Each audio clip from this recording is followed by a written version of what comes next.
I'm Rebecca Mitchell, 34, single mother to 6-year-old Lily.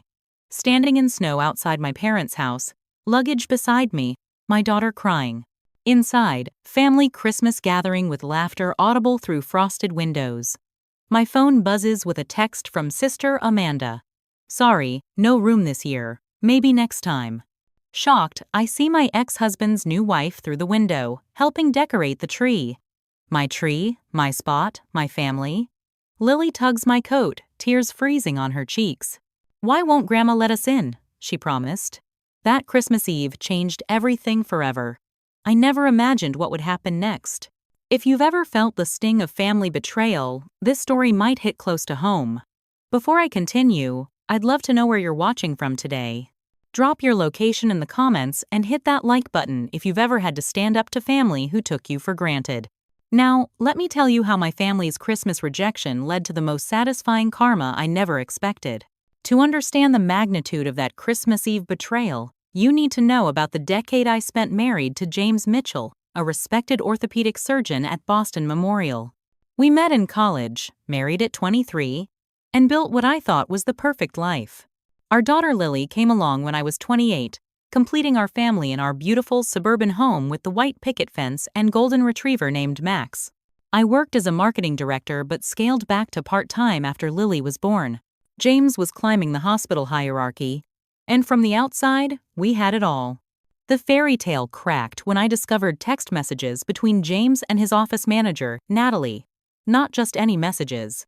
Explicit plans for their weekend getaway while I was supposedly taking Lily to visit my parents.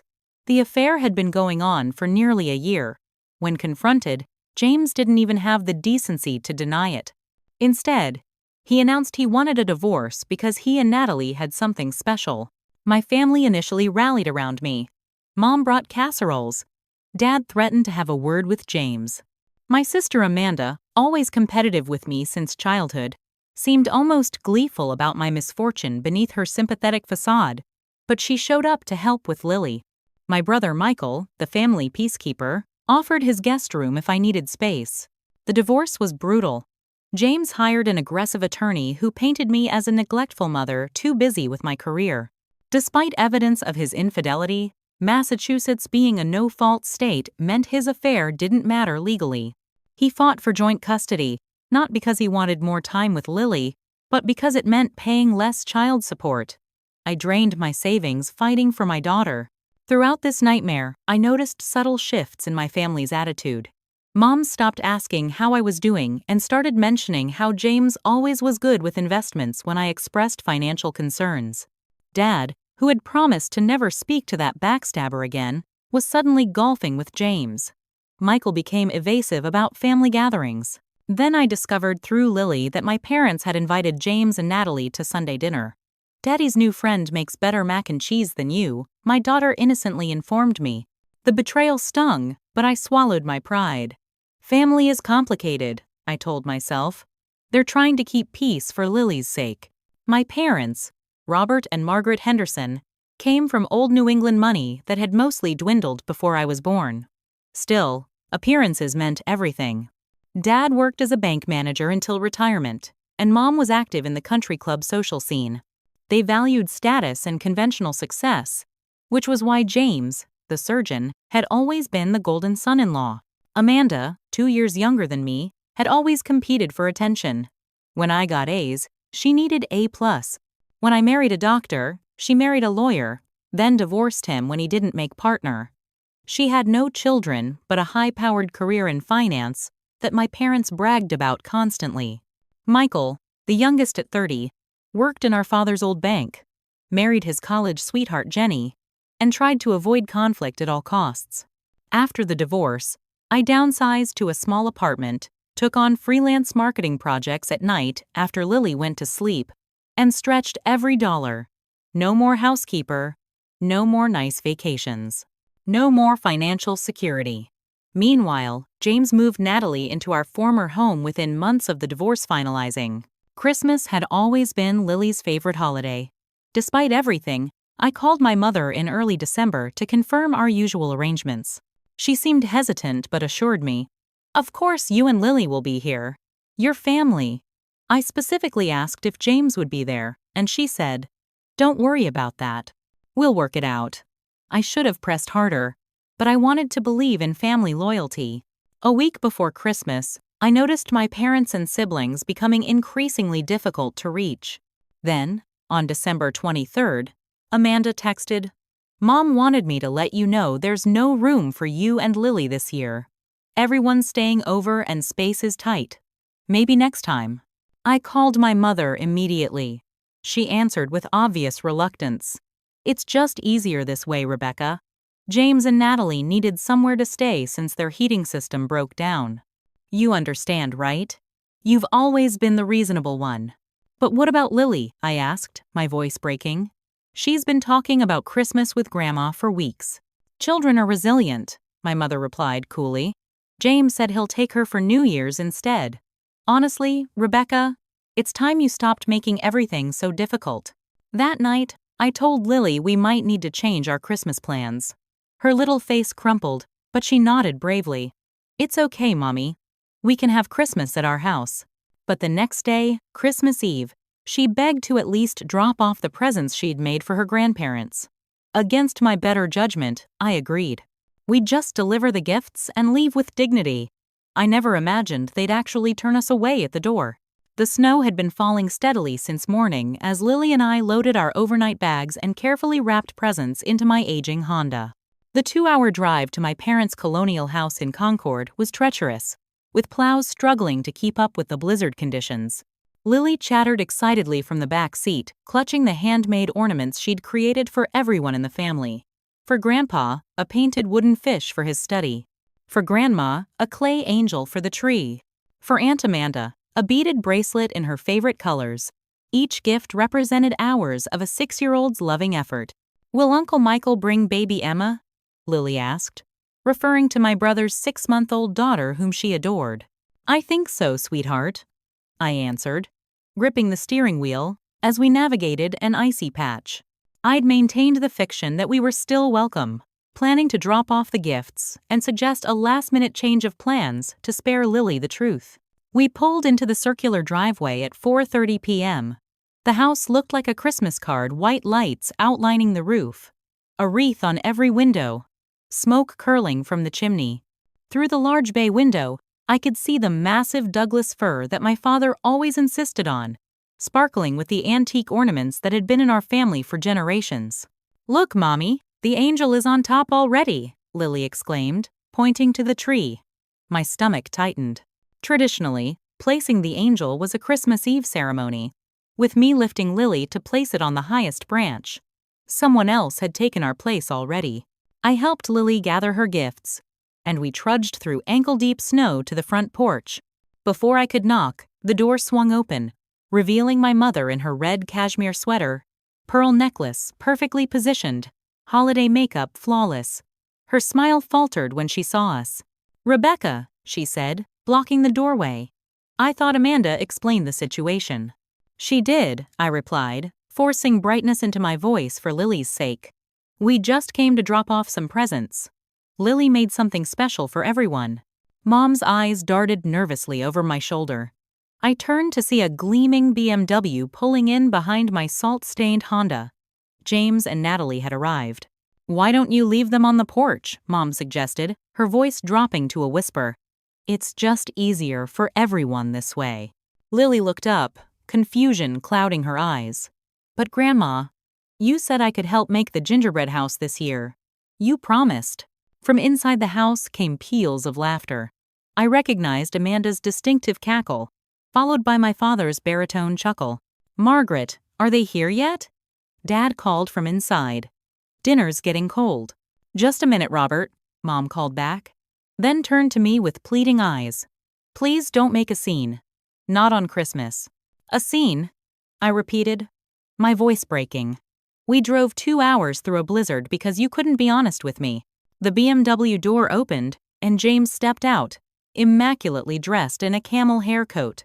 Natalie emerged next, tall and slim in designer boots, carrying a gourmet gift basket wrapped in cellophane. They approached James's arm protectively around her waist. "Rebecca," he nodded coolly. "Didn't expect to see you here."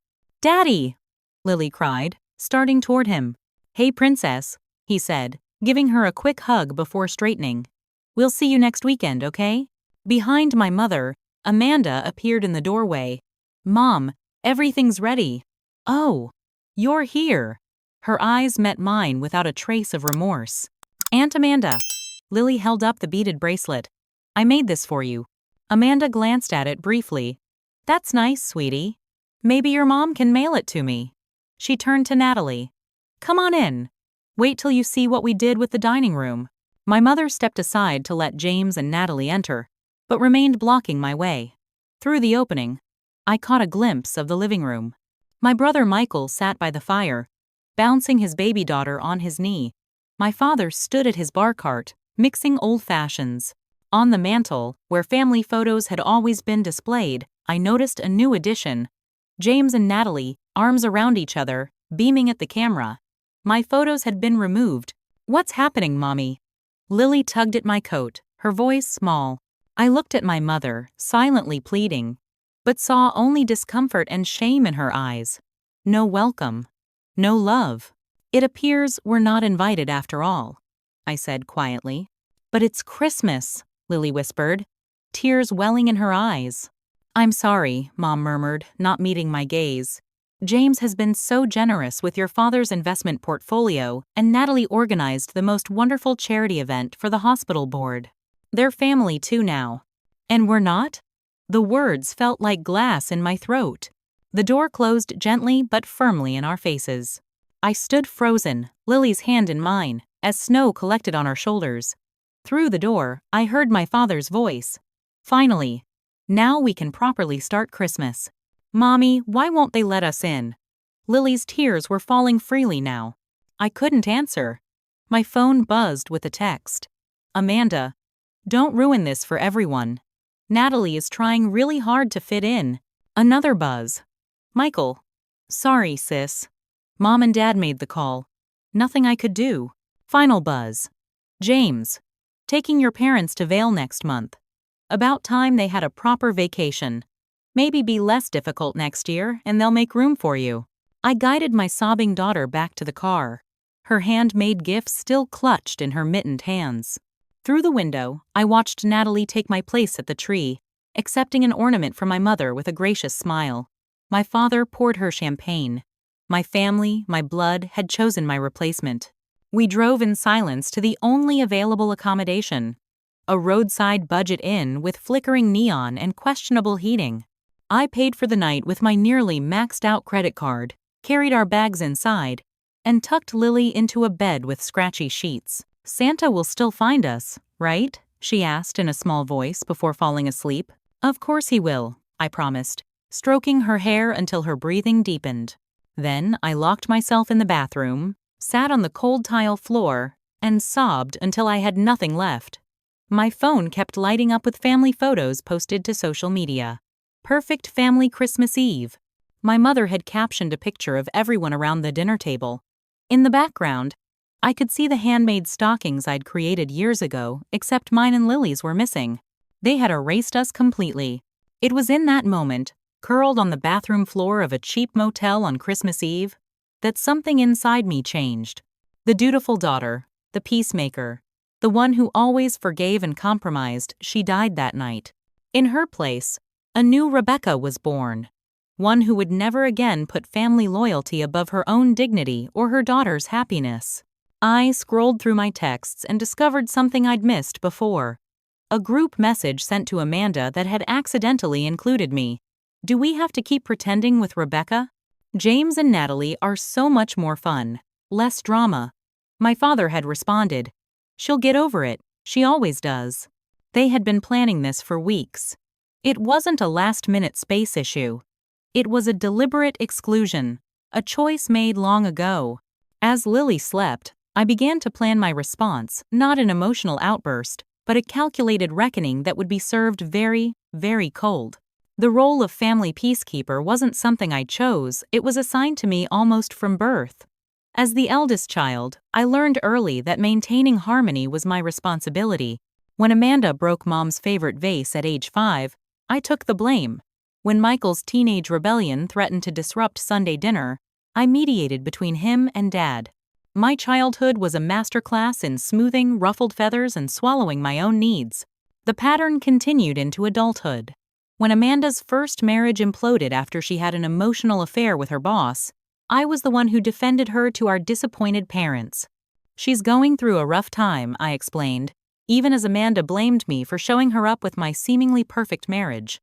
I let her crash in our guest room for 3 months, watching Lily so she could go to therapy, listening to her sob night after night. My parents' retirement coincided with the 2008 financial crisis, decimating their carefully planned portfolio. Without telling James, I liquidated my personal inheritance from grandmother money earmarked for Lily's education and transferred it to them. Just until the market recovers, Dad promised. They never paid it back, and I never mentioned it again. Family helps family. When Mom was diagnosed with breast cancer 7 years ago, Amanda was too busy with work and Michael couldn't handle hospitals. For 6 months, I drove Mom to chemotherapy appointments, cleaned her house, cooked meals that she could barely eat, and managed her medications. James complained about my absence, but I insisted that family comes first.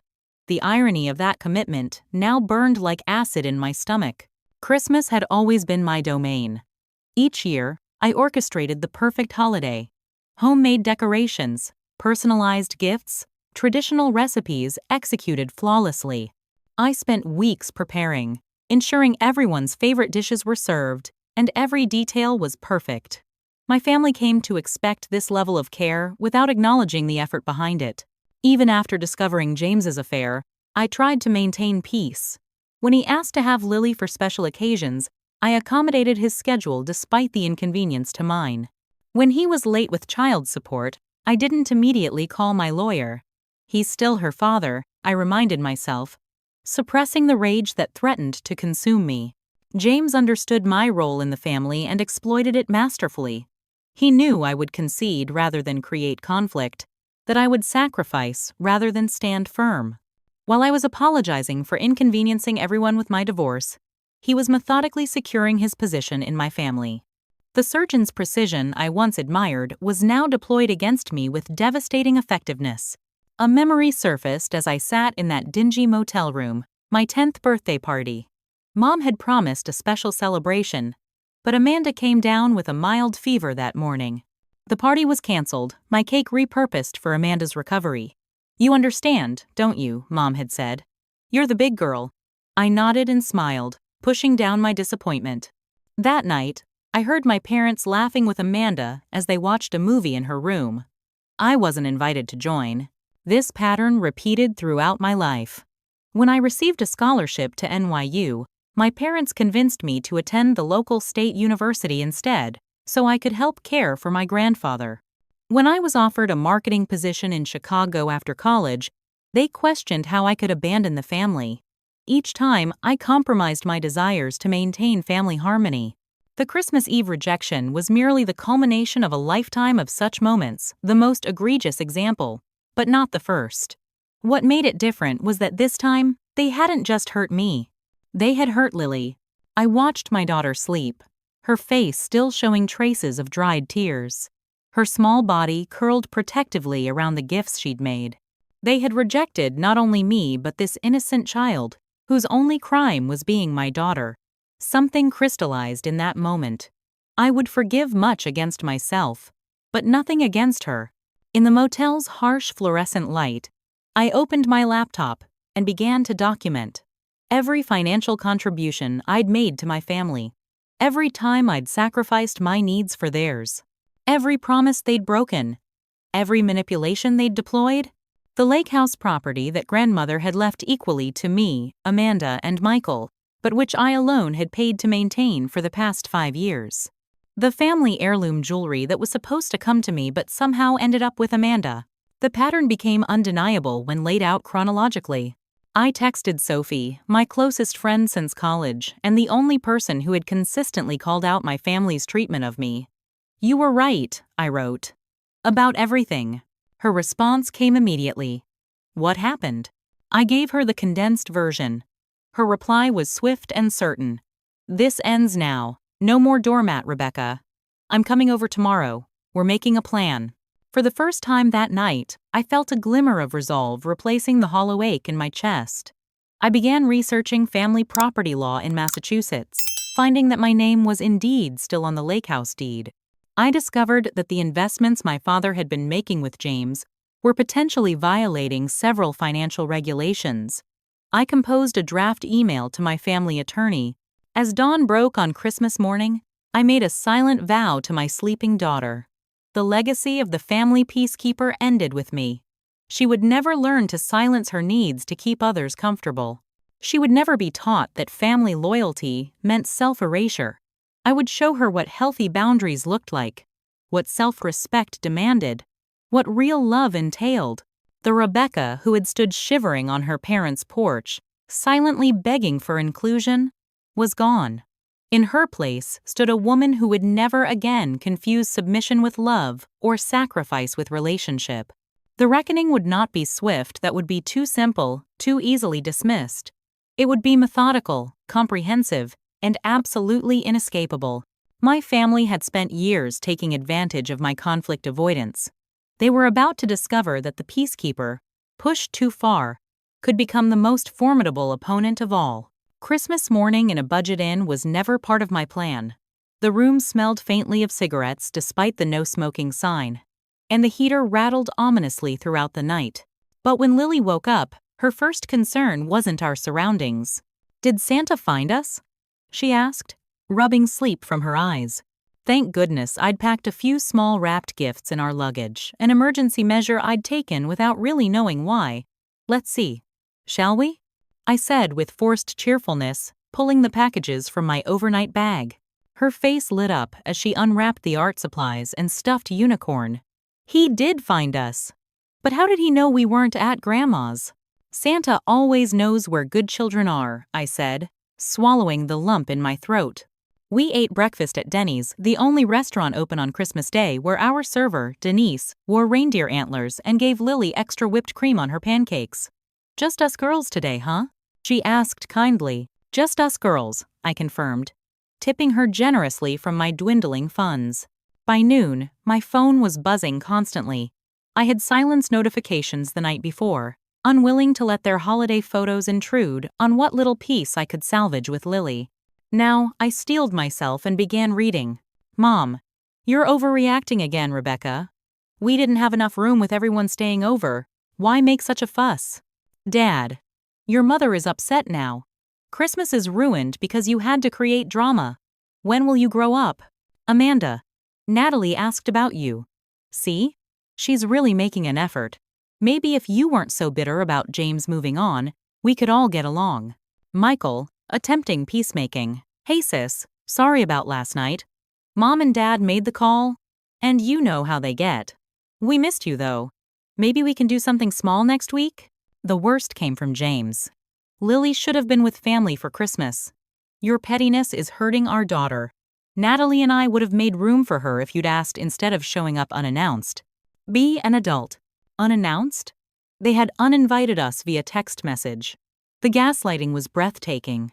Then came the social media onslaught.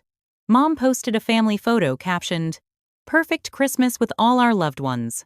Everyone was grouped around the tree, James, standing where I should have been, his arm around Natalie, who wore a sweater eerily similar to one I owned.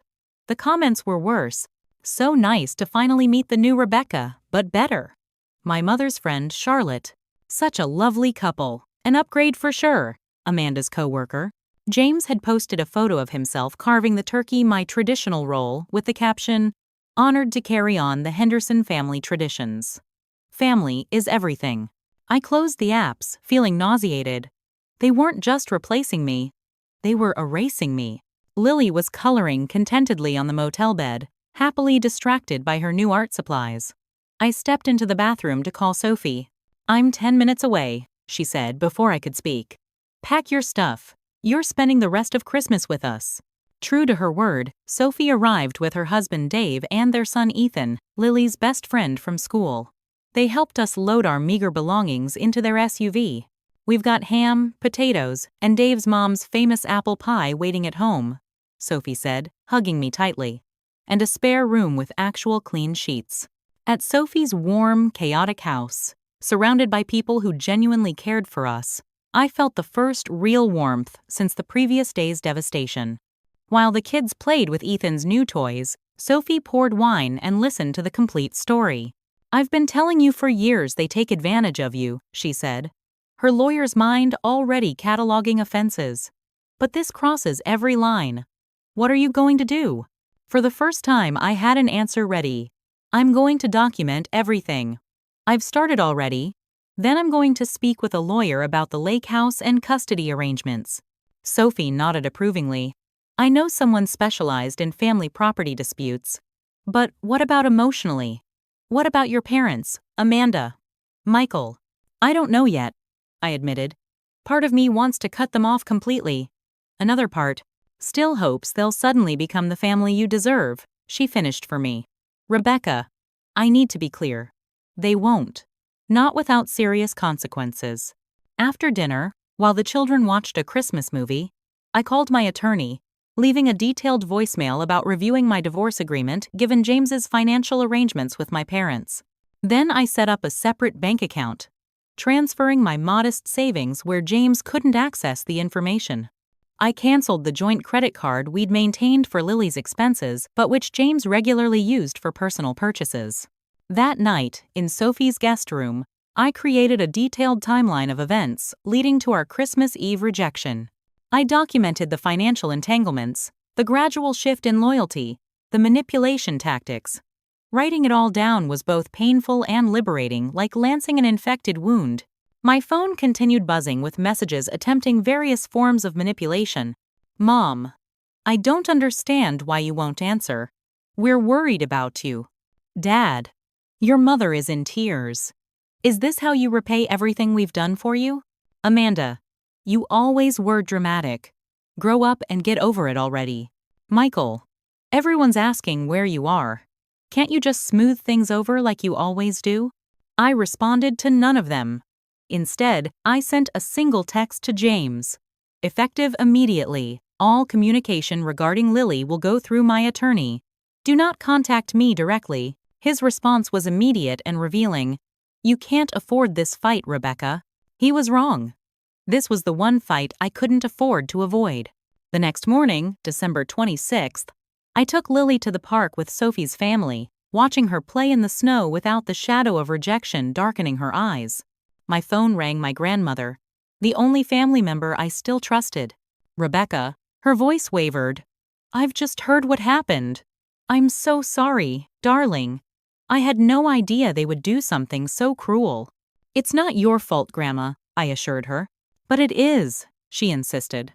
"I've enabled your mother's behavior for years, allowed your father's favoritism toward Amanda, watched them take advantage of your good nature." She paused. "Whatever you're planning, and I know you well enough to know you're planning something, you have my complete support." Her words were the final confirmation I needed. If even my traditional family, above all grandmother, recognized the injustice, then my course was clear. The time for peacekeeping was over. As I watched Lily laughing, throwing snowballs with Ethan, I felt something new crystallizing within me. Not just anger or hurt, but a cool, clear determination. They had expected tears, recriminations, eventually followed by my usual capitulation. They thought they knew exactly how this would play out. They had no idea what was coming. We all have those moments when our lives change forever, don't we? I'd love to know if you've experienced a similar turning point with family. Did it make you stronger? Leave a comment below if you've ever had to reinvent yourself after betrayal.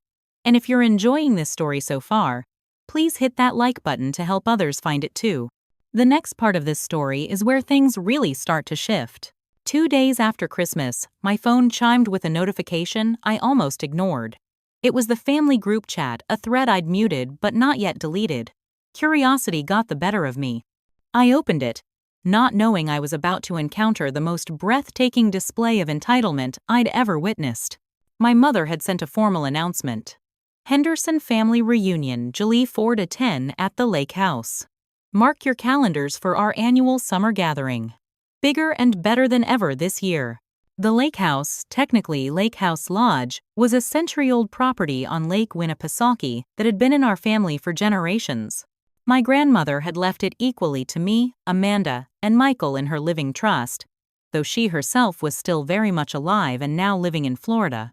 For the past 5 years, I had quietly paid the property taxes, insurance, and maintenance costs, while my siblings contributed nothing. My parents used it regularly but never offered to help with expenses. Before I could process this, Amanda chimed in. "Rebecca, you'll handle the planning as usual, right? You always do it best." "I'm thinking we need meal assignments, activity schedules, and sleeping arrangements. Can you put together a spreadsheet by next week?" My father added, "We'll need to coordinate dock repairs before summer. Rebecca, can you front the money until we sort out contributions? Should only be about $5,000. Then came the kicker from my mother. "James and Natalie have confirmed they'll join us for the full week. Rebecca, please make sure they have the master suite since they're generously bringing all the water equipment. I'm sure you and Lily won't mind the bunk room in the basement. They hadn't spoken to me since Christmas. No apologies. No acknowledgement of their cruelty. Yet here they were, not only assuming I would plan their summer vacation but expecting me to financially support it and accommodate the man who had betrayed me and the woman he'd left me for." I stared at my phone in disbelief as more messages poured in. "Amanda, I need the weekend of June 12th blocked off at the lake house for a work retreat. Rebecca, can you make sure the cleaning service comes before and after? Michael, Jenny wants to know if you're handling the grocery shopping again this year. She's got dietary restrictions now. Mom, Rebecca, don't forget to schedule the septic pumping. It was getting a bit smelly last summer." As I scrolled through their demands, a text from James appeared separately. "Natalie's parents might join us at the lake. Can you make sure there are enough water toys for everyone? Oh, and Natalie is allergic to down pillows. Thanks." The absolute certainty with which they all assumed my compliance was stunning. Not one of them considered that I might refuse or that their Christmas betrayal might have consequences. They simply expected me to fall back into my role, the family organizer, facilitator, and financier who asked for nothing in return. I took a deep breath and called Sophie. "You won't believe this," I said, forwarding her the messages. Her laugh was incredulous. "They can't be serious. Please tell me you're not considering this." "No," I said firmly. "But I'm not going to refuse right away either." "What are you thinking?" I could hear her lawyer's mind engaging. "I'm thinking it's time to gather information." The plan that had been forming since Christmas Eve was crystallizing further. I need to know exactly what they've been doing with the lake house finances. And I need documentation of their expectations and entitlement. Over the next week, I created detailed Google documents titled Lake House Reunion Planning 2023, complete with meal planning spreadsheets, activity schedules, and sleeping arrangements. I set up a shared expenses document and invited everyone to contribute their expected costs. I established a group email thread about property improvements, and then I watched as they revealed themselves completely. Through these planning documents, I discovered that my father had been renting out the lake house on Airbnb during Prime Week's income that never came to me despite my maintenance payments. Amanda had hosted multiple corporate retreats for her financial firm, charging her company for the venue while paying nothing to the actual owners. My mother had redecorated entire rooms without consultation, billing the expenses to the property account that I funded. Most shockingly, I learned through careful questioning that James had been using the lake house to entertain hospital executives and potential donors, presenting himself as an owner. In a particularly revealing email, he mentioned investing significantly in the property's upkeep, a complete fabrication, since I had bank statements proving I was the only one making such payments. I documented everything meticulously, saving emails, screenshots, and financial records. I scheduled planning calls with each family member separately, recording them with their knowledge under the guise of keeping track of all the details. During these conversations, their true feelings emerged without filter. "Mom, well, of course you're handling the planning. What else would you be doing? It's not like you have a real career anymore. Dad, we've always counted on you to make these things run smoothly. Amanda and Michael have actual professional responsibilities. Amanda, I need the master bedroom for at least part of the week. My therapist says I deserve recognition of my accomplishments, and the symbolism of room assignments matters. Michael, perhaps the most revealing. Look, sis, we all know you're the responsible one. I'm not good with details, and Amanda would just make everyone miserable if she were in charge. It's easier if you just do it. The most audacious moment came during a call with James and Natalie on speakerphone. Natalie, apparently unaware I could hear, whispered to James, "Should we tell her about the renovation plans now or later?" "Later," James murmured. "Once everything's approved. She'll just complicate things if she knows too soon." "Tell me about what renovation plans?" I asked innocently. There was an awkward pause before James smoothly replied, "Just some ideas for updating the kitchen. Nothing concrete yet." Later that day, I accidentally received an email thread containing architectural plans for a complete rebuild of the lake house, a project James and my father had been planning for months. They intended to tear down the historic structure and replace it with a modern mansion, financing it by selling off part of the property that had been in our family for generations. My name, despite being on the deed, was nowhere on the documents. While gathering this information, I met with 3 different attorneys. One specializing in property law, one in family law regarding Lily's custody, and one in financial fraud. All 3 confirmed what I suspected. I had legal recourse on multiple fronts. The property lawyer was particularly direct. "Miss Mitchell, you've been subsidizing your family's vacation home while they've been profiting from it illegally. We can stop this immediately." The family lawyer reviewed James's financial disclosures from our divorce and compared them to the evidence I'd gathered about his arrangements with my father. "This constitutes fraud upon the court," she explained. "He concealed assets during your divorce proceedings.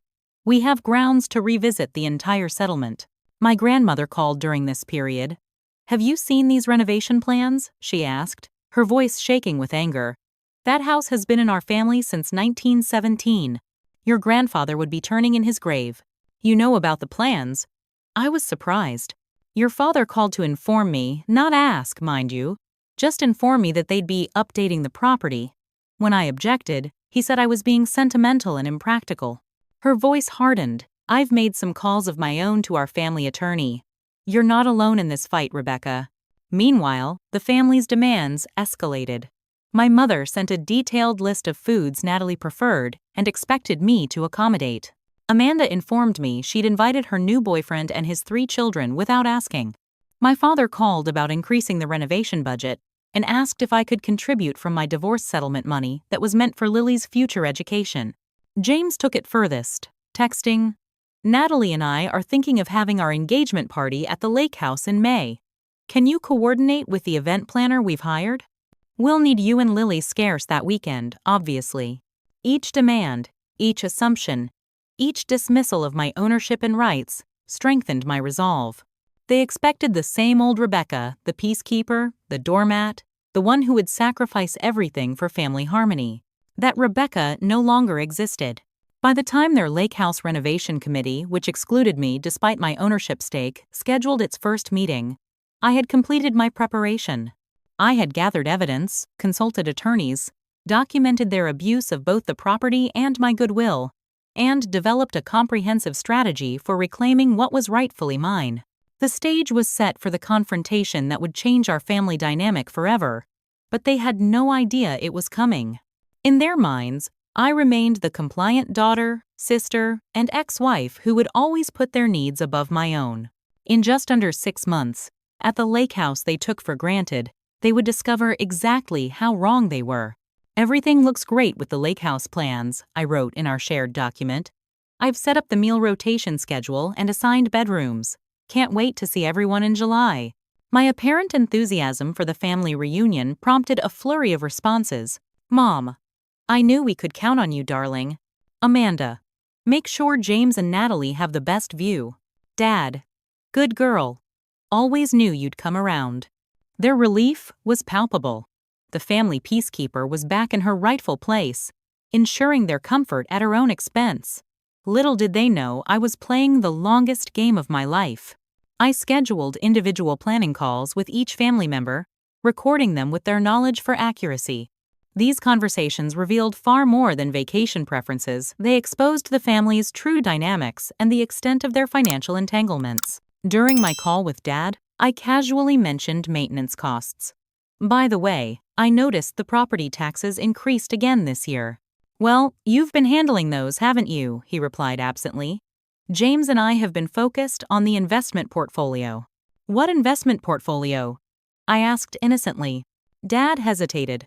Just some family funds we've been managing. Nothing for you to worry about. Further gentle probing revealed that my father and James had created a family investment fund using assets that included my portion of grandmother's inheritance money I had never authorized them to manage. They had been trading on my behalf without my knowledge or consent, a clear violation of financial regulations. My call with Amanda proved equally revealing. Under the guise of discussing bedroom assignments, I mentioned the master suite. Oh, I've been using that as my home office during my work retreats, she said casually. Work retreats? At the family lake house? Yes, I host quarterly executive sessions there. The company pays quite well for the venue. She paused. That's not a problem, is it? It's not like you use the place much. And where does that rental income go? I asked, keeping my tone conversational. Dad handles all that. Something about property maintenance. Another pause. You don't actually see those statements, do you? I didn't need to answer. Her guilty silence told me everything. Michael's call was the most surprising. After a few minutes discussing the dock repairs, he unexpectedly confessed, I feel terrible about Christmas, Becca. That wasn't right. Then why didn't you say anything? I asked, my grip tightening on the phone. I don't know. His voice dropped. It's just easier to go along with Mom and Dad. And Amanda's so pushy. And James has been helping with Emma's college fund. He trailed off. I'm not proud of myself. What do you mean about James helping with Emma's college fund? My niece was only 6 months old. Michael hesitated. He set up some kind of investment account, said he could get returns no one else could because of his hospital connections. Dad's been managing it. The picture was becoming clearer. James had created a web of financial dependence, binding my family to him through promises of exclusive investment opportunities. No wonder they had chosen him over me at Christmas. Their financial interests were now aligned with his. The most illuminating call came with my mother. While discussing menu plans, I deliberately mentioned grandmother's antique serving dishes. Oh, those would be perfect, Mom exclaimed. Do you still have them? Don't you? I thought they went to you after grandmother moved to Florida. No, Amanda has them. Mom sounded confused. She said you didn't want them because they reminded you too much of the family gatherings you'd be missing after the divorce. I had never said any such thing. The family heirlooms that should have come to me as the eldest daughter had been redistributed without my knowledge, with Amanda apparently lying to facilitate the theft. Each call added another piece to the puzzle. I discovered that family gatherings had continued without me throughout the past year, not just at Christmas. James had been paying for my parents to take luxury vacations. Amanda had been using my professional contacts from my marketing career without permission. My father and James had been making increasingly risky investments with family money, including funds set aside for Lily's education. Throughout this information-gathering phase, I maintained my cooperative facade. I created comprehensive spreadsheets documenting meal plans, activities, and sleeping arrangements. I researched rental companies for additional water equipment. I contacted maintenance services about property upkeep. To all appearances, I was fully committed to creating the perfect family reunion. Meanwhile, I consulted regularly with my attorneys, providing them with the evidence I was gathering. The property lawyer confirmed that as a one-third owner of the lake house, I had the right to demand an accounting of all income generated by the property and could potentially force a sale if my co-owners refused to cooperate. The family lawyer documented the hidden financial arrangements between James and my parents, building a case for revisiting our divorce settlement. The financial fraud specialist outlined potential regulatory violations in how my father and James had managed family assets. I also reconnected with former colleagues from my marketing career, securing freelance contracts that would enable me to achieve financial independence. I opened new bank accounts that James couldn't access, established credit in my name alone, and began building an emergency fund. 2 months into my strategic response, I received an unexpected ally. My grandmother called, her voice determined despite her 85 years. Rebecca, I've been doing some investigating of my own, she said. Did you know your father has been borrowing against the lake house property? I hadn't known, but I wasn't surprised. What did you find? He's taken out a substantial equity line of credit, nearly $300,000 supposedly for property improvements. But I've seen the bank statements. Most of that money went into this investment scheme he's running with James. She paused. I've spoken with my attorney. Since the property transfer was part of a living trust that I still control, I have options. Working together, grandmother and I documented the extent of the financial malfeasance. She introduced me to her personal financial advisor, who helped me understand the complex web of transactions my father and James had created. What emerged was a picture not just of family exploitation, but potentially criminal financial misconduct. As the reunion date approached, family demands intensified. James and Natalie requested specific wines be stocked. Amanda insisted on exclusive use of the boathouse for her boyfriend's planned proposal. My father wanted the dock rebuilt to accommodate a larger boat he was thinking of purchasing. My mother sent detailed decoration plans that required substantial investment. I agreed to everything, promising to handle all arrangements personally. I requested detailed preferences, specific requirements, and written confirmation of all plans. Each demand, each entitled assumption, each dismissal of my ownership rights strengthened my documentation and my resolve. Behind the scenes, I finalized my strategy with my legal team. We prepared documents asserting my property rights, demanding accounting of all lake house income, and notifying my co-owners of serious discrepancies in the financial management of the property. We drafted a motion to revisit my divorce settlement based on James's financial non-disclosure. We compiled evidence of potential financial violations for regulatory authorities. In the family group chat, I confirmed final arrangements. Everything is set for July 4th.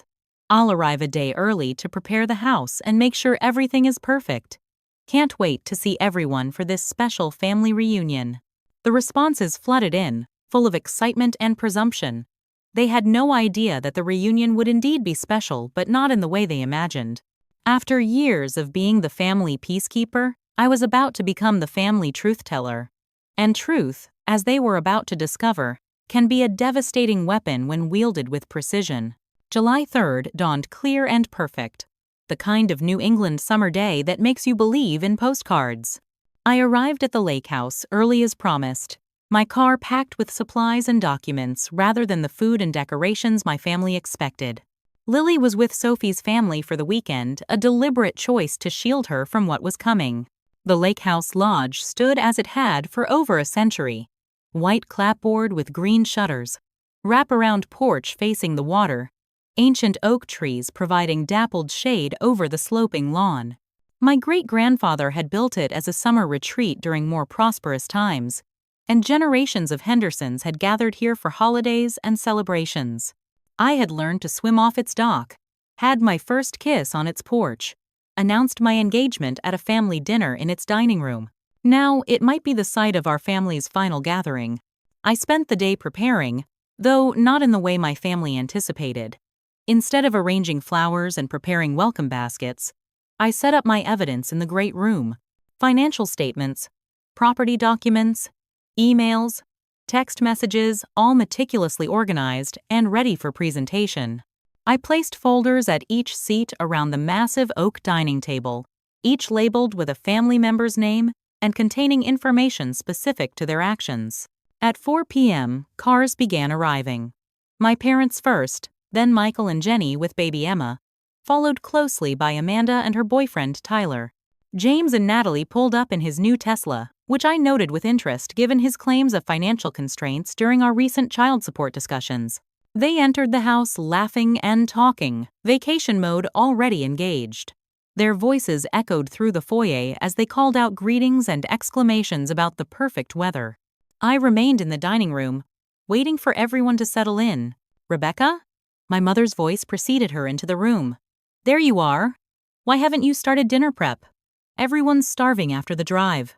The others filed in behind her, conversations dying as they noticed the formal table setting and folders in place of the casual welcome reception they'd expected. "What's all this?" Dad asked, frowning at the papers. Please, everyone take a seat, I said calmly.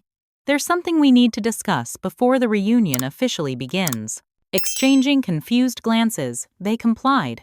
James was the last to sit, his surgeon's arrogance on full display as he draped his arm around Natalie's chair. If this is about Christmas, Rebecca, I thought we'd moved past that unfortunate misunderstanding, my mother began, her tone conciliatory but her eyes sharp. This is about much more than Christmas, I replied, though that's certainly where things crystallized for me. I took a deep breath. Before we begin, I'd like to share something with you. I pulled out my phone and played a video I'd prepared. Lily on Christmas morning in the Budget Inn, bravely opening her meager presents, asking why Santa had found us but her grandparents couldn't make room. Her little voice, trying so hard to be brave, echoed through the silent room. This is what your unfortunate misunderstanding looked like to a 6-year-old child, I said quietly as the video ended. Your granddaughter, sleeping in a roadside motel on Christmas Eve because you chose my ex-husband's mistress over your own daughter and grandchild. The silence in the room was absolute. Now, please open your folders. Inside each was a personalized accounting. For my parents, documentation of their financial exploitation of the lake house and manipulation of family funds. For Amanda, evidence of her appropriation of family property and her lies about family heirlooms. For Michael, records of his complicity and silence. For James and Natalie, proof of their financial misrepresentations and violations of our divorce agreement. What is this? My father blustered, flipping through his papers. Some kind of ambush? This is accountability, I replied. Something our family has never been particularly good at. I stood and walked to the head of the table, my father's traditional place, which I now claimed without hesitation. For as long as I can remember, I've been the family peacekeeper, the one who sacrifices, who compromises, who puts everyone else first. My voice remained steady. I've financially supported this property while you've profited from it. I've maintained family relationships while you've exploited them. I've protected Lily from the truth about her father and grandparents while you've conspired behind my back. I placed a hand on the stack of documents before me. But that ends today. Let me be very clear about a few things. I laid out the facts methodically. My name on the lake house deed. The illegal rental income. The unauthorized loans against the property. The financial arrangements between James and my father that constituted fraud during our divorce proceedings. The manipulation of family assets. The redistribution of heirlooms that were rightfully mine. You've been using this house for business purposes without my consent as an owner, I said to Amanda. You've been pocketing rental income, I said to my father. You've been claiming ownership rights you don't possess, I said to James. This is ridiculous, James interrupted.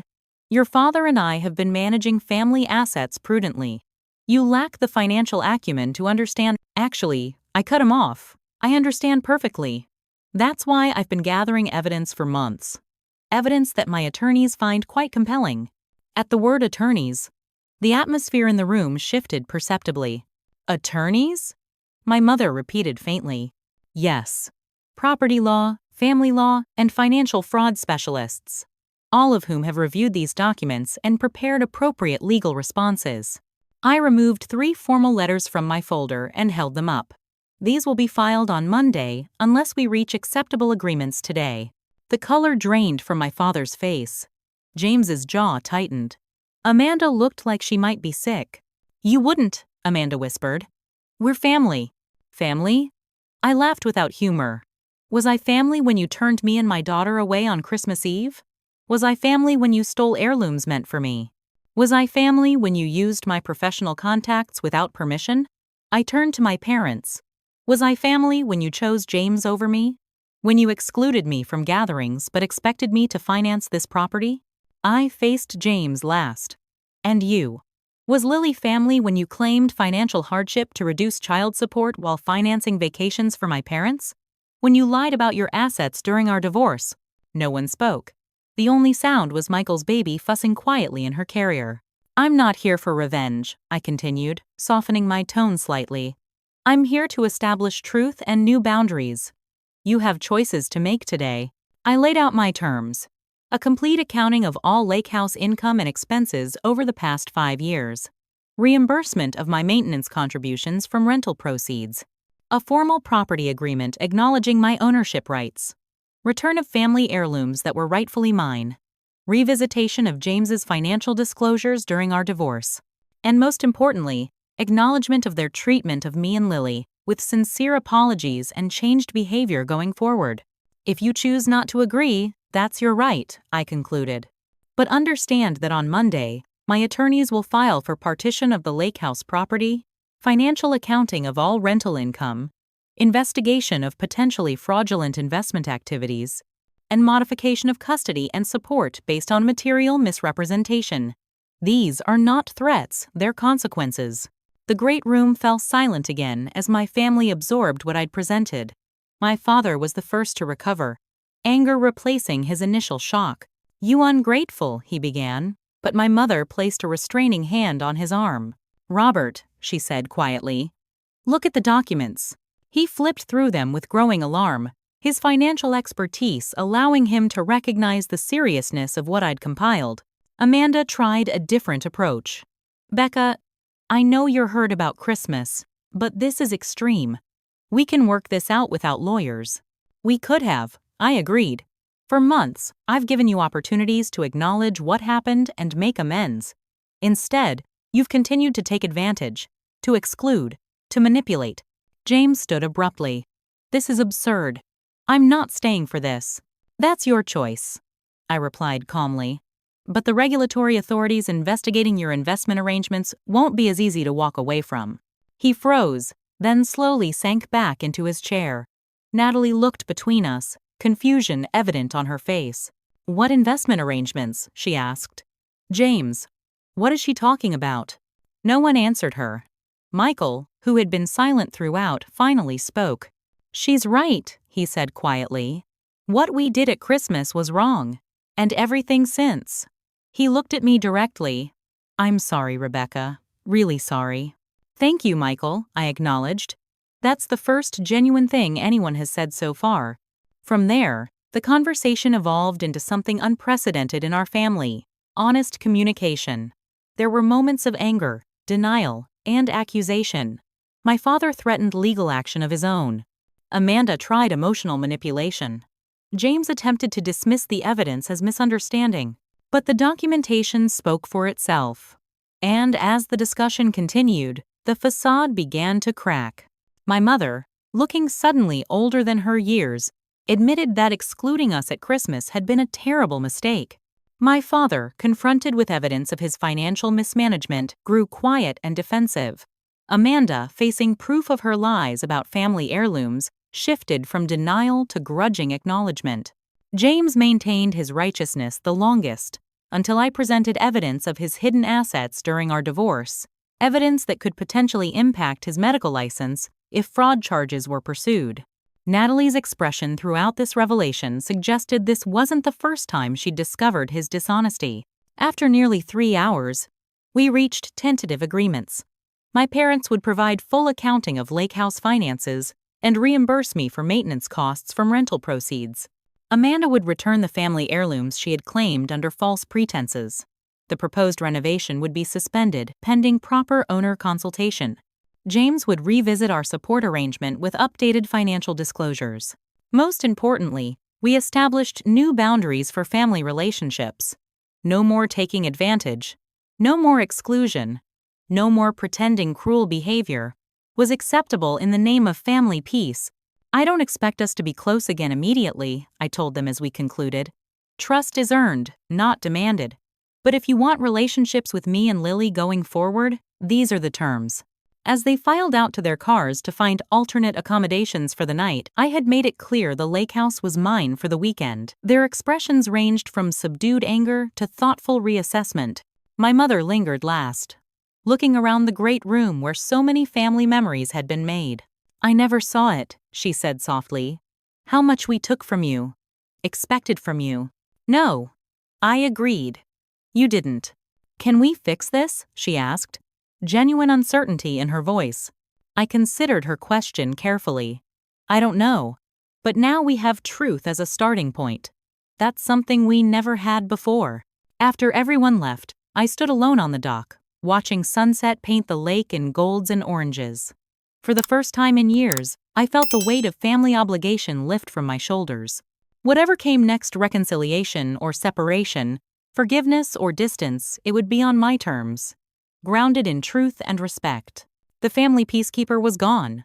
In her place stood a woman who had finally found her voice and used it not just for herself, but for her daughter and for the authentic relationships that family should represent. The lake house stood eerily quiet the morning after my confrontation. Normally, by now, it would have been buzzing with activity. My father making coffee on the porch, my mother planning the day's meals, Amanda claiming the best lounge chair by the water. Instead, I sat alone with my coffee, watching the mist rise off the lake, processing the seismic shift that had occurred in our family dynamic. My phone, predictably, began buzzing around 9 a.m. The first call came from Amanda. "You've ruined everything," she began without preamble when I answered. "Dad's meeting with his attorney right now. He says you've committed blackmail."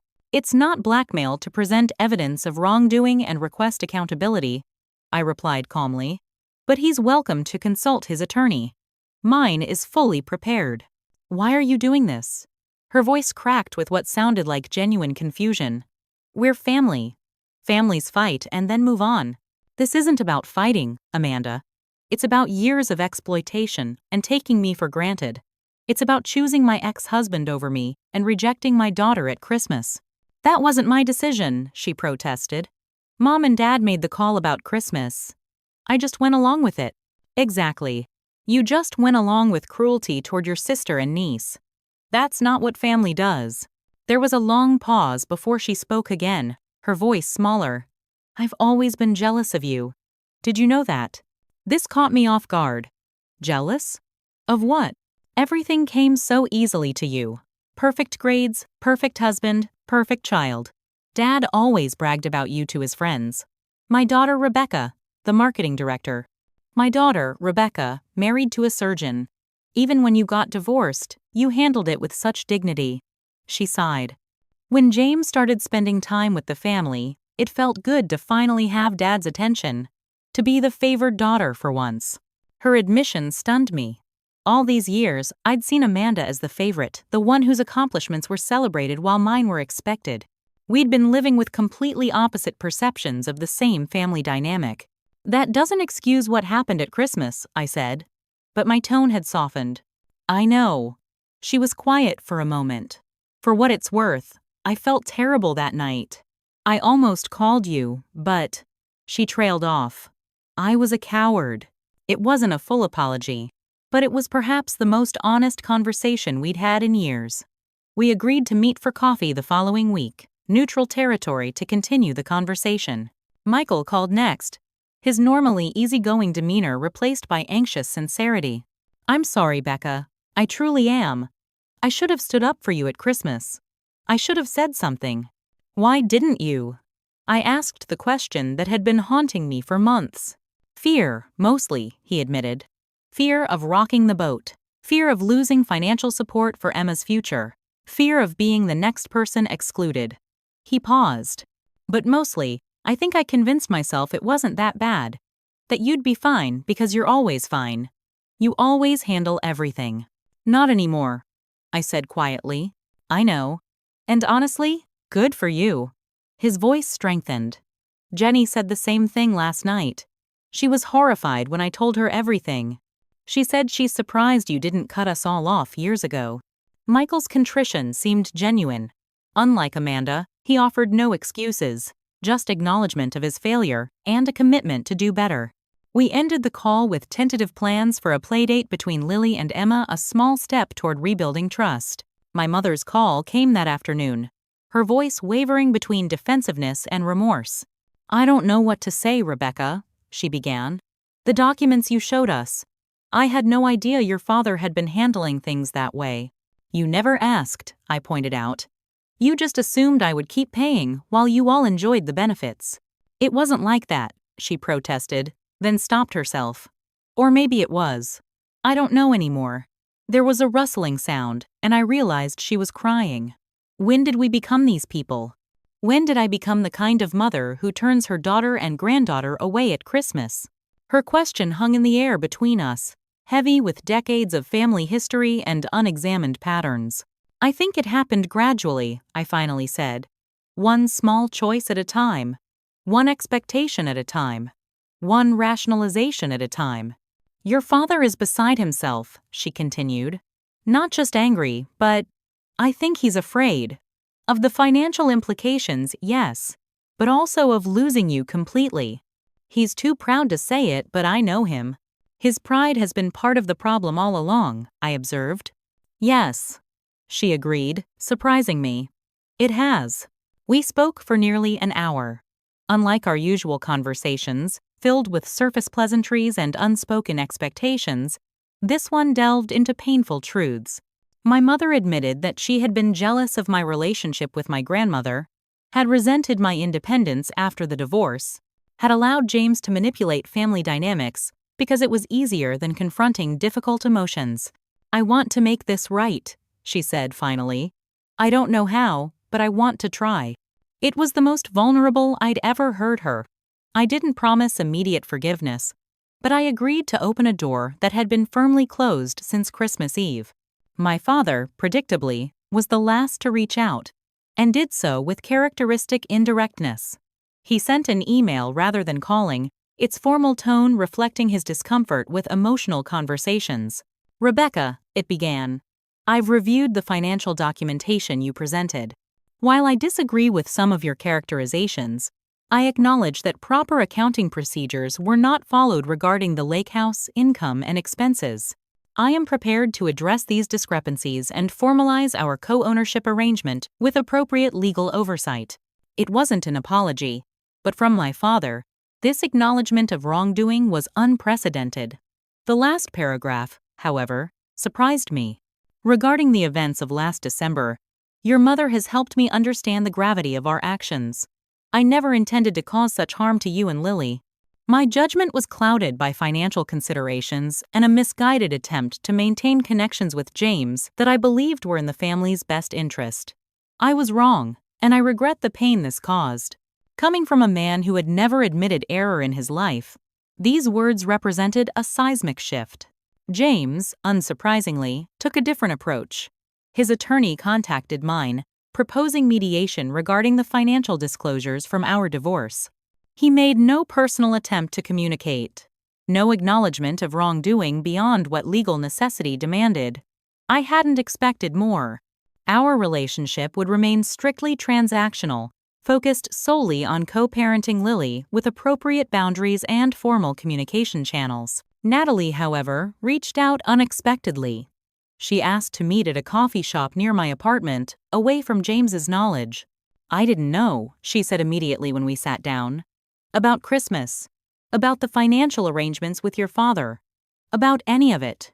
James told me your family had invited us because you weren't interested in celebrating with them. I studied her face, searching for deception but finding only distress. You never thought it was strange that they excluded their own daughter and granddaughter at Christmas? I asked skeptically. He said you had other plans, she insisted. That you were spending it with friends because family gatherings were too painful after the divorce. She looked down at her coffee. I should have questioned it, but James has a way of making his version of reality seem like the only possible truth. I knew exactly what she meant. James's absolute certainty had been both compelling and toxic throughout our marriage. And now? I asked. After seeing the evidence, I'm re-evaluating many things. Her expression was troubled, including my relationship with James. I felt an unexpected pang of empathy for her. Whatever her role in the dissolution of my marriage, she too had been manipulated by James's skilled deceptions. Be careful, I advised her. He doesn't respond well to having his narrative challenged. The most surprising call came from James's first wife, Caroline, whom I'd met briefly during our divorce proceedings. She had reached out after hearing through mutual acquaintances about the confrontation at the lake house. I just wanted to say thank you, she said, for doing what I never had the courage to do, for exposing his financial manipulations. You knew? I asked. I suspected, but couldn't prove it. He did the same to me, turned my family against me, controlled the narrative, hid assets during our divorce. Her voice held the weight of painful experience. When I heard what you'd done, it felt like vindication, I guess. Caroline and I met for lunch the following week, comparing notes on our experiences with James and discovering disturbing patterns that spanned both marriages. She became an unexpected ally and, eventually, a friend. Throughout this period of individual reckonings, I maintained firm boundaries. I declined invitations to just move forward without addressing the underlying issues. I insisted on formal documentation of our lake house ownership agreement. I required written acknowledgement of family heirlooms being returned. I communicated with James solely through lawyers or co-parenting apps with documented exchanges. Some family members adapted to these new expectations better than others. My grandmother, visiting from Florida, expressed fierce pride in my stand. "It's about time someone in this family spoke truth to power," she declared during a private lunch. "I should have done it years ago." Extended family members began reaching out, many sharing similar experiences of exploitation or exclusion by the family's inner circle. My cousin Ellie revealed that she too had been excluded from gatherings after disagreeing with my father about a business matter. My Aunt Patricia admitted she'd stopped attending family events because of Amanda's constant competition and my parents' favoritism. "It was always, 'Rebecca will handle it,' or 'Rebecca doesn't mind,'" Aunt Patricia observed. None of us ever asked if that was true. Some relationships strengthened in this new landscape of honesty. Michael and Jenny became regular visitors, their daughter Emma forming a close bond with Lily. My mother began therapy, attempting to understand her role in the family dysfunction. Several cousins and I reconnected, forming relationships based on mutual respect rather than obligation.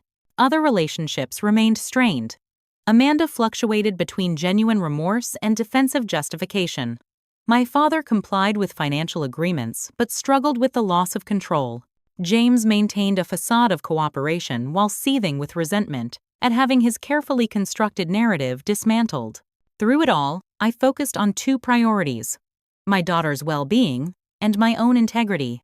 I explained the family changes to Lily in age-appropriate terms, emphasizing that sometimes adults make mistakes and need to learn better ways of treating each other. I modeled healthy boundaries without demonizing family members. "Is Grandma bad?" Lily asked after a particularly emotional phone call. "No, sweetheart," I answered carefully. "Grandma made some bad choices that hurt our feelings. Now she's trying to make better choices. People can change if they really want to. Like in my butterfly book," she suggested. "First they're caterpillars, then they go in the chrysalis, then they come out different?" Her simple wisdom took my breath away. "Exactly like that," I agreed. "Some people are still in their chrysalis. Some might stay caterpillars forever. We'll have to wait and see." The family that emerged from this period of reckoning was smaller, more honest, and less automatic in its connections. Relationships were maintained by choice rather than obligation, with clear expectations and consequences.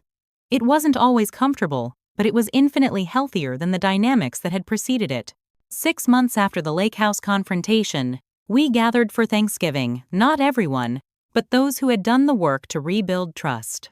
Around the table sat my mother and father, still struggling but trying, Michael and Jenny with baby Emma, my grandmother, Sophie and her family, and a few cousins who had become close again.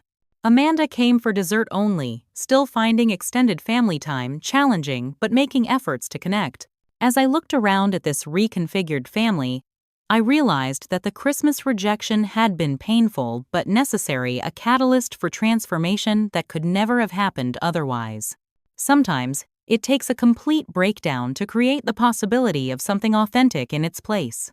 Christmas Eve, 1 year after being turned away in the snow, looked nothing like I would have imagined during those dark hours in the budget inn. Instead of my parents' formal colonial house, Lily and I were in our new home, a charming 3-bedroom cottage with a fenced backyard that we'd purchased in September. The down payment had come partly from my increased freelance work and partly from the lake house accounting settlement. Multicolored lights twinkled on a tree that Lily and I had decorated together, each ornament chosen with care rather than obligation to tradition. Stockings hung from the mantel, one for each person who would join us the following day for Christmas dinner. Not the entire Henderson family, as in years past, but a carefully curated group of people who had earned their place in our lives. "Mom, Sophie's here," Lily called from the front window where she'd been watching for arrivals. At 7, she was growing tall and confident, her eyes no longer shadowed with the confusion that had followed last year's rejection. Sophie and her family were spending Christmas Eve with us before heading to her parents' house the next day. Ethan, now Lily's best friend, barreled through the door with an armload of presents, his parents following with food and overnight bags. "The guest room is all ready," I told them, hugging Sophie. "Thanks for being here." "Are you kidding? Wouldn't miss our new tradition." She squeezed my shoulder. "How are you feeling about tomorrow?" "Good," I told Sophie as we arranged presents under the tree. "Ready, I think. It's going to be different." Tomorrow's Christmas gathering would include my mother, who had spent months in therapy working through her enabling patterns, my grandmother, who would become my fiercest supporter, Michael and his family, and Caroline, James's first wife, who had unexpectedly become a close friend. My father would make a brief appearance, our relationship still strained but slowly rebuilding. Amanda had declined, choosing to spend the holiday with her new boyfriend's family instead. The night unfolded with new traditions: homemade pizza instead of formal dinner, board games instead of obligatory small talk, genuine laughter instead of performative cheer.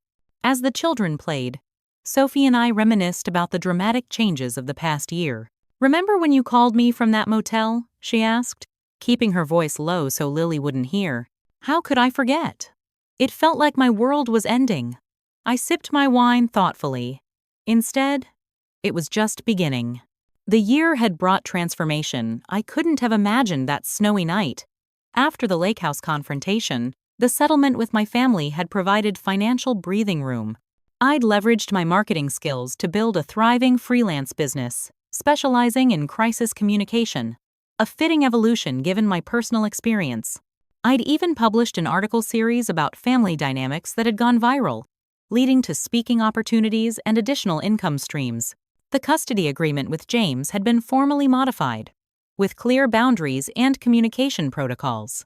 He remained in Lily's life, but on structured terms that prioritized her emotional well-being rather than his convenience. Natalie had left him 3 months after our coffee shop conversation, having discovered financial deceptions that mirrored what I'd experienced. According to Caroline, this was the third relationship that had followed the same pattern. Christmas morning dawned bright and clear. Sophie's family departed with hugs and promises to meet for New Year's, leaving me and Lily to prepare for our afternoon gathering. As we arranged evergreen boughs and candles on the dining table, the doorbell rang. My mother stood on the porch, arms laden with carefully wrapped gifts, her expression a mixture of hope and uncertainty. At 68, she looked different than she had a year ago. Less polished, perhaps, but more present, the armor of perfection beginning to crack in the most beautiful way. "Merry Christmas, Rebecca," she said tentatively. "Thank you for having me." "Merry Christmas, Mom." I stepped back to let her in, accepting both her offerings and the emotional weight they carried. "Grandma." Lily ran forward, accepting the embrace my mother offered with the unguarded joy of childhood. "We made cookies. Real ones, not from the box." "That sounds wonderful, sweetheart." My mother's voice caught as she looked from Lily to me. "I'd love to see them." The moment held echoes of past Christmases, but with a fundamental difference. We were meeting as authentic versions of ourselves, not roles in a family performance. My grandmother arrived next, her entrance as dramatic as always despite her 86 years. "Rebecca, darling, the house looks marvelous. So much warmer than that mausoleum your parents call home." She winked at my mother, who surprised me by laughing rather than taking offense. Michael and Jenny followed with baby Emma, now a toddling 18-month-old, who immediately began investigating the Christmas tree. Caroline completed our gathering, bringing a homemade cheesecake and warm hugs. My father arrived last, staying only for appetizers before departing for a charity event, a compromise that acknowledged both our strained relationship and his effort to maintain connection. During his brief visit, he pulled me aside to hand me a small package. "It was your grandmother's," he said, uncharacteristically hesitant. "Your mother's mother. It should have gone to you years ago." Inside was a delicate sapphire pendant I remembered from childhood visits. The gesture, though small, represented a significant shift in our relationship, an acknowledgement of past wrongs and tentative steps toward restitution. Dinner was nothing like the formal Henderson Christmas meals of years past. We served buffet style, with everyone contributing dishes. Conversation flowed naturally, punctuated by Emma's toddler antics and Lily's excited commentary. We told stories not to impress or perform, but to connect and remember. My mother, helping to clear plates afterward, paused beside me at the sink. "I never knew it could be like this," she said softly. "So relaxed. So real." "I didn't either," I admitted. "It took losing the old version to find this one." Later, as twilight settled over our small gathering, my grandmother raised her glass. To Rebecca, she proclaimed with characteristic boldness, "Who had the courage to break what needed breaking, so something true could grow in its place?" The others joined the toast, their expressions reflecting the journey we'd taken together. Not perfect, not without lingering hurts and unresolved tensions, but authentic in a way our previous family dynamics had never allowed. After everyone had gone and Lily was asleep amid her new treasures, I sat alone by the Christmas tree, reflecting on the transformation of the past year. The rejection that had seemed so devastating had actually been liberation. The confrontation that had been so terrifying had been necessary healing. The boundaries that had felt so selfish had created space for genuine connection. Family, I'd discovered, wasn't a fixed constellation determined by blood and tradition. It was a living ecosystem that could be poisonous or nourishing, depending on how it was tended. I had chosen to stop nurturing toxicity and start cultivating health, even when that meant uprooting deeply established patterns. As I turned off the Christmas lights, I felt gratitude for the painful gift I'd received 1 year ago. The courage to choose truth over peace, authenticity over appearance, and self-respect over self-sacrifice. In the end, the family that emerged from that difficult choice was smaller but stronger, built on choice rather than obligation, honesty rather than performance. The journey wasn't over. Some relationships would continue to evolve. Others might not survive the demands of authenticity. But I no longer feared the outcome, because I had discovered my own worth not as the family peacekeeper, but as a woman deserving of respect, consideration, and love. It was the Christmas gift I hadn't known to ask for, but now would never relinquish. I've shared my story today because I know so many of you have faced similar family struggles. Has standing up for yourself ever led to unexpected positive changes in your relationships? I'd love to hear your experiences in the comments below. If this story resonated with you, please hit the like button and subscribe to my channel for more authentic conversations about family dynamics and personal growth. Remember that sometimes the most loving thing you can do, both for yourself and ultimately for others, is to establish healthy boundaries. Thank you for being part of my journey, and I wish you the strength to create the family connections you truly deserve, whether with blood relatives or chosen family. Until next time, this is Rebecca, reminding you that family karma eventually comes full circle.